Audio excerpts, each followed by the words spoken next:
அது மட்டும் இல்லை அருமை சொந்தங்களே, இதெல்லாம் முடிச்சதுக்கு அப்புறம் கனிமொழி அக்கா வந்தாங்களானே, டிஆர்பி ராஜாங்கனால வரிசையால வருவாங்க. உதயநிதியாக வந்தாருங்களா?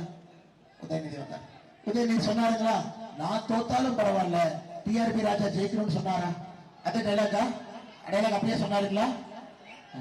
ஏன்னா அன்பில் மகேஷ் பொய்யாமொழி, அன்பில் மகேஷ் பொய்யாமொழி திருச்சி திருவெரும்பூர் தொகுதி. அங்க போய் உதயநிதி ஸ்டாலின், நான் தோத்தாலும் பரவாயில்ல தம்பி ஜெயிக்க வைங்க. நீங்க டிஆர்பி ராஜாட்ட வந்து நான் தோத்தாலும் பரவாயில்ல ஜெயிக்க வைங்க. அவர் தோக்கத்தான் போறாரு, ஜெயிப்பாக்கல. எந்த எழுதி வச்சு நம்முடைய பாயிண்ட் என்னங்க ஐயா, அவரோட அந்த மொத்த குரூப்பே போகும். மொத்த குரூப்பே இந்த பக்கத்துல உதயநிதி ரசிகர் மன்றத்தினுடைய அகில உலக தலைவர் அன்பில் மகேஷ் பொய்யாமொழி அவரும் போகணும். டிஆர்பி ராஜாவை பொறுத்தவரையில் ஐயா ஆங்கிலத்துல 4 வார்த்தை, ஆங்கிலத்துல தம்பி நன்றி தம்பி, நீ குடிக்க தம்பி, நான் தண்ணி குடிச்சுக்கிறேன். டிஆர்பி ராஜா என்ன நினைச்சுக்கிறாரு, ஆங்கிலத்துல ஒரு 2 வார்த்தை பேசினா பெருசு நினைச்சுக்கிறார். கடமுடன் அடிச்சு விட்டோம்னா அப்பா பெரிய தலைவராக இருக்குது. அப்ப காமராஜர் எல்லாம் பெரிய தலைவர் இல்லைங்களாங்க ஐயா, அவருக்கு ஆங்கிலம் தெரியாது, பெரிய தலைவர் ஐயா. இப்படித்தாங்க ஐயா சுத்தி கொண்டு இருக்கின்றார்கள். மக்களுக்கு எதுவும் செய்யாம நுனிநாக்கில 2 வார்த்தை ஆங்கிலத்தை பேசினா மக்களுக்கு செஞ்சதாக ஒரு போர்வை ஏற்படுத்தி கொண்டிருக்கின்றார். அருமை சொந்தங்களை, எதையும் நீங்கள் நம்பக்கூடாது. விவசாயத்தை மேலே கொண்டு வர வேண்டும்.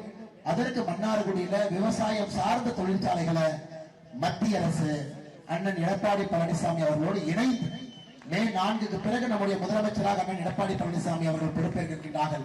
அவர்களோடு இணைந்து விவசாயம் சார்ந்த தொழிற்சாலைகள், உள்ளூர்ல வேலை வாய்ப்பை ஊக்கப்படுத்தக்கூடிய தொழிற்சாலைகளை கொண்டு வருகின்றோம்.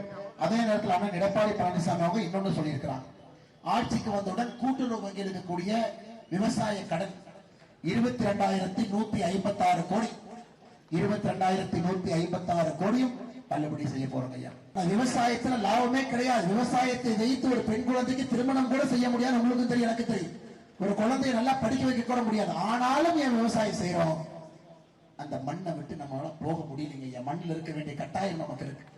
அதனாலதான் விவசாயிகளுக்கு உதவி தேவைப்படுகிறது. அவர்களுக்கு கடன் தள்ளுபடி அப்பப்ப தேவைப்படும். திமுக அதையும் பண்ண மாட்டான். அதையும் 5 வருஷம் பண்ணான். போன முறை 12,000 கோடி கடன் தள்ளுபடி 5 வருஷம் பண்ணார் அண்ணன் பெரியகருப்பன் அவர்கள். அதுலயும் 1,774 கோடி பண்ணல. அம்புலி மாமா கதையெல்லாம் இன்னும் சொல்லிட்டு இருக்காரு. ஏன்னா பண்ணினா அம்புலி மாமா கதையெல்லாம் ஆரம்பிக்கிறார்.